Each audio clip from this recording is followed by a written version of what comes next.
longer this 3 that we've been hit Right. with. It was this 4. And when I started applying that, all the other things opened It just up. unfolded. So that's the in book of Bible did play a Revelations. part with that. My father's desire to seek truth had a big part in that. Yeah, yeah.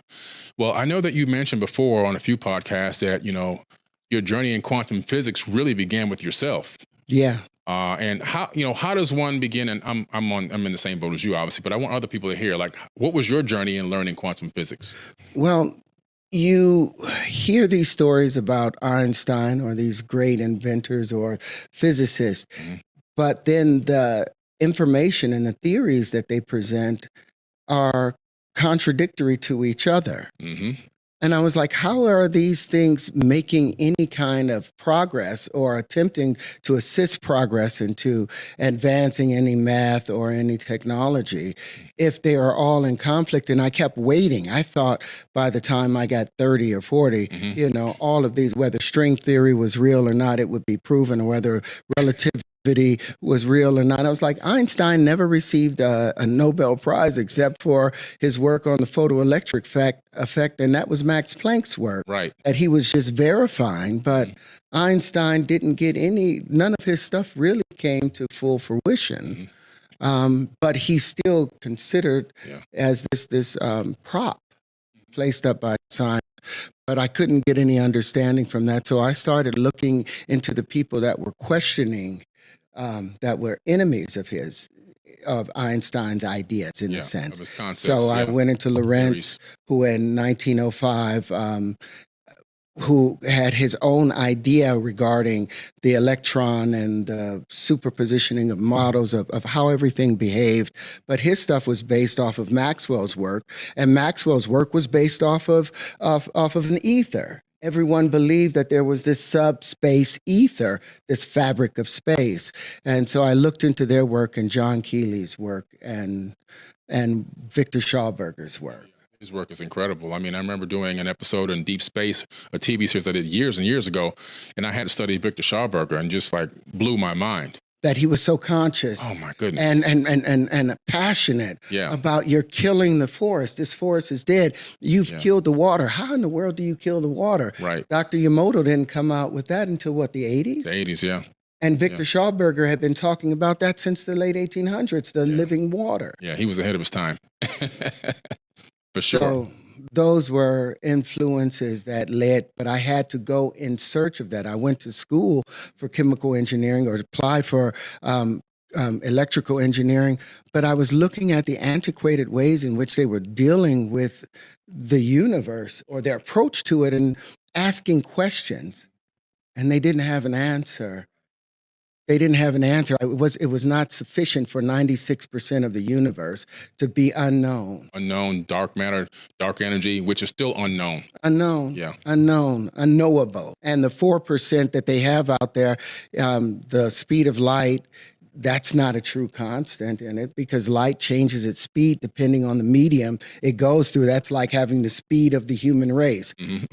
Black people are going to run differently than white people, than Asians. That's a fact. Everything is going to change. It's a conditional fact. Yeah. You're going to change according to the conditions, and light adjusts depending on the conditions. So a lot of those things I saw as unrealities, and I couldn't rely on them. Gotcha. So that was me. What about you? Well, me, it was really interesting. I loved science when I was in school, science and chemistry. I was really good at it. But I didn't have a thirst for it until around 2010.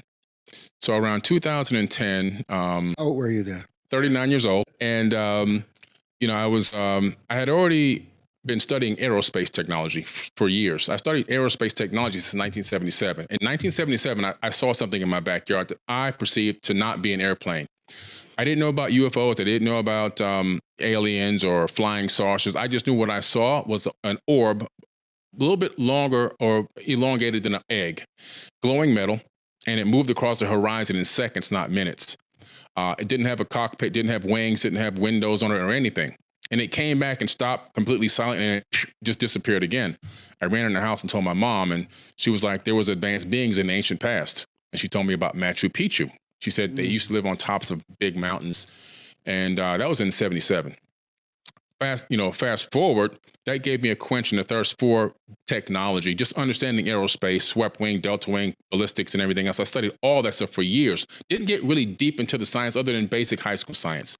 But in 2010, when I was 39, something really changed. I had an experience, a very strange experience at my house with, I don't know exactly what it is. I mean, I talked about it on a few podcasts before. I felt like an otherworldly experience that I had.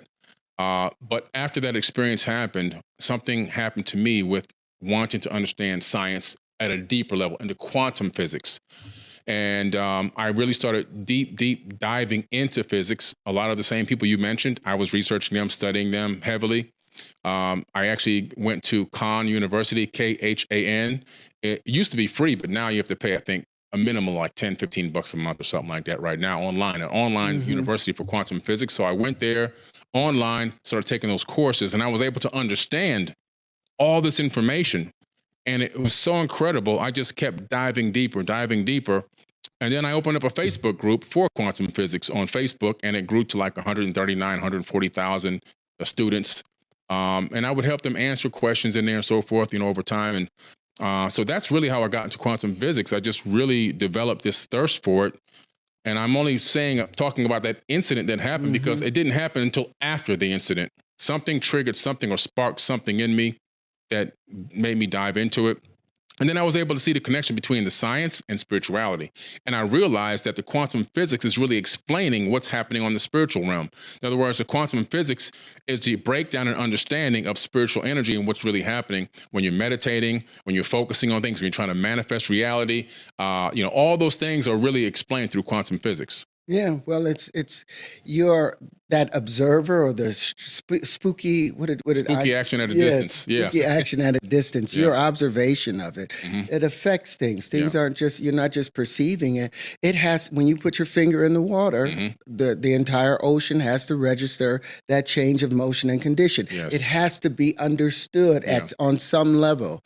So us gaining information by what's been laid out in front of us, presented before us, most of that is speculation. Because like I was saying before, all of those things, all of that 4% of the universe, they've received Nobel Prizes and all of that for it, but they haven't produced anything that's changing the world or the conditions or making the world a better place. So it still looks like Solomon said, you're chasing after the wind.